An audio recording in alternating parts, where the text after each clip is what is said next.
founder of a company called Sparx, based in Exeter, and we're an education technology business.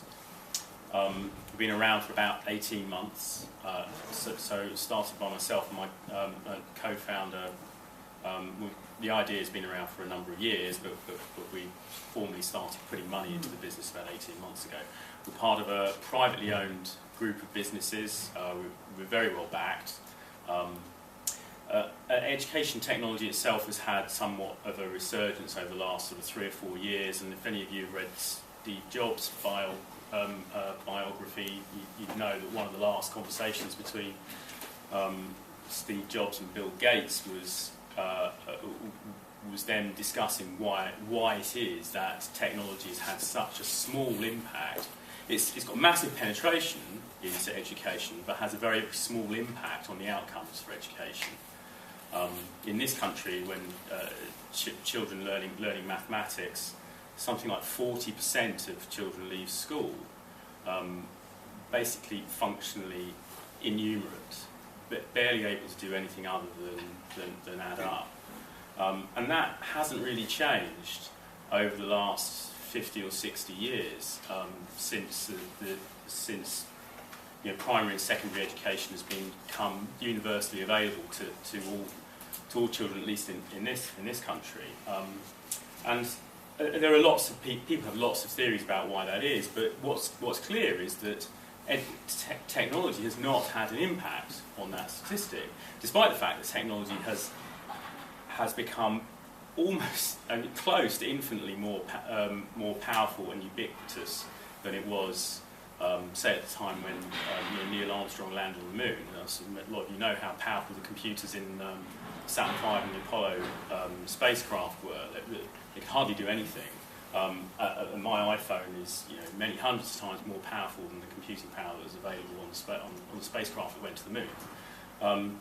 And so if you add up all the computing power in this room, it's absolutely vast, and yet it's having very little impact on educational outcomes. So that's what our company is focusing on. There's a lot of other businesses across the world now that are also starting to focus on this.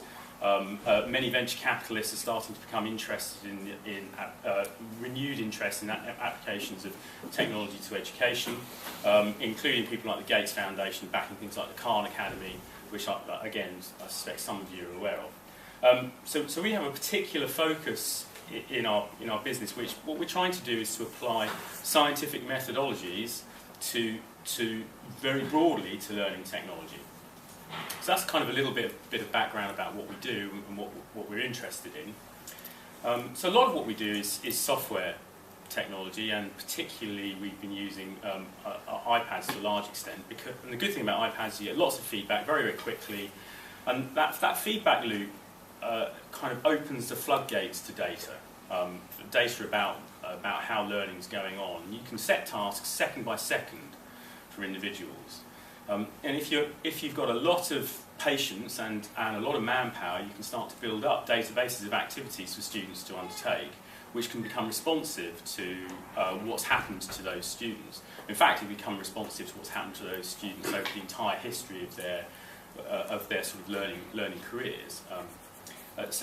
And even in our kind of prototype environments, which we have running in the schools today, we collect millions of data points in fairly short periods of time from small numbers of kids. To give you a sense of the amount of data one of our applications will generate in the classroom, we do one lesson with 30 children for 40 minutes doing a maths lesson. We'll generate maybe 5,000 data points. So you scale that up across a school, an academic day, across a reasonable penetration into a marketplace. You're looking at financial markets level of data acquisition, which will be totally transformative to education. Well, one of the questions that we're asking ourselves at the moment, and I think this is quite important, is to what extent are physical activities important to learning? And this is particularly, I think, important for students when they're developing something called number sense at a very early age. So with children who are 3, 4, 5, even earlier than that, but in school, say 4, 5 and 6 years old, they go through a process where they develop an understanding of number. Some develop it much better than others, and it seems to be a little bit hit and miss whether they do it or not. And a lot of that's down to the teacher and the teacher's aptitude, and a lot of it's down to the student's mental development. So whether they're ready to learn these concepts, and they acquire them in different ways. And there are a number of tools that primary school teachers use to help students acquire number sense. And one of the tools are things called Dienes blocks, and these are Dienes blocks. It's got an odd spelling, but I've got a sheet here to show you later on. So, and you may remember them yourself from primary school. So a little yellow block represents a unit, and a green block represents a 10, and you can get blue blocks which are hundreds, and you can get another, I can't remember what colour thousands are, but they're a big cube. And the students manipulate these things. Now what we did was we created a sort of a prototypical iPad version of Dienes blocks, and that allowed us to create a very, very fine-grained series of activities for students to follow, which is what a good maths teacher, a good primary school teacher would do if they were sitting next to a student all the time. They would be asking them questions like, what if you were to, how would you do 12 minus 8? That's a really complicated thing to do because you have to cross what's called a tens barrier, so you'd have to take one of these 10 blocks and replace it with 10 yellow blocks, add another 2 in, and then take 4 away, and, or then take 8 away, and you're left with 4. It's quite a complex operation, and the students grappling with a lot of different ideas. So we did that using an iPad, but one of the things that we're concerned about is that the physical manipulation of the blocks may actually be a very, very important part of the development of number sense itself. So what we want to do, to be able to do, and the reason why we want to use your consultancy services, is that we want to be able to link our iPad application, which sets these fine-grained tasks and gives instructions to students very much the way that a teacher would give those instructions to students, to a real physical set of Dienes blocks. Somehow, and this is, I don't know how you do it, I'm a physicist, I'm not an engineer, somehow we want to be able to have all of these laid out on some kind of a table, some kind of a repository, which has zones on it, and for that to be able to send some kind of signal to our iPad software to say, this is where a set of blocks are in each of these zones. So in zone 1 I have 3 yellow blocks and 1 green block. And then there's an instruction from the iPad to manipulate something, and then say, now give me a recalculation of the zoning of the blocks. It may say, you now have 15 yellow blocks in zone 1 and 1 green block in zone 2. So a fairly dumb fairly dumb application, which but can respond to queries about locations of blocks themselves.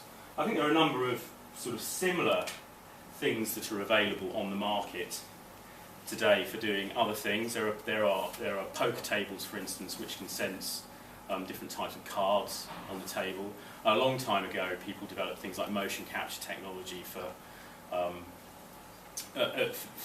use in filmmaking and converting real physical movements into data streams and hence into translation and rotational motion on mannequins in software like things like 3D Studio Max.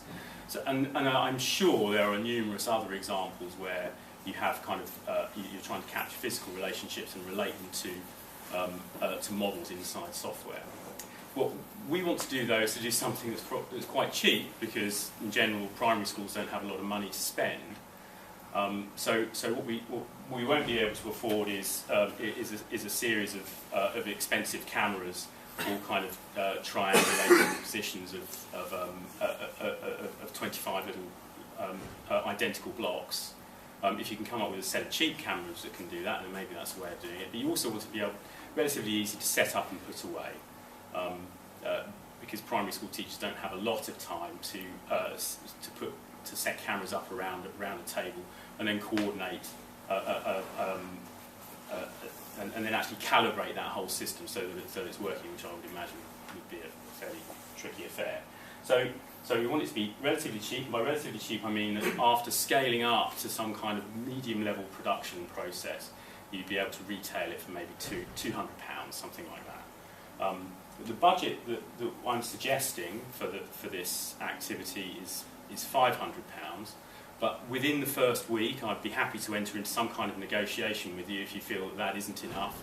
If you've done some research and you have some kind of sense of what it is you want to do, you've done a rough costing and it comes to £550, then I'm happy to enter into negotiation with you about that. Obviously, if you come back and say I can do it for £50,000, then that's probably a no-go. But the sort of rough target is around about £500 worth of kind of raw materials. I'm sure you've got all sorts of ideas about how you would get these sensors to work and what kind of interface you'd use to connect it to the iPad. But that's entirely up to you. I've got no strong feelings about that. I've got a little bit of paper here which kind of outlines the project in slightly more detail, but not a lot. If you have any questions, you're welcome to ask me now, or Professor will give you my email details if you want to clarify anything once you've formed a group. Yeah. Is there anything that's going to be on the actual interface and everything, but anything on the iPad? Well, so our prototype iPad application looks something like this, exactly as you imagine. Actually, it's just a representation of a series of Dienes blocks. What it does is it gives you some instructions. They're verbal, the instructions. I'll turn the sound off on this, but no, I'm not going to try and do the calculations. So I've got the 3 plus 4. So it gives you verbal instructions. Got that right. It gives you verbal instructions, and then it asks you to do something next. What I want to do is to replace this iPad representation of the Dienes blocks with the real representation. Now, it's up to you. You could reuse our software and you'd be welcome to it.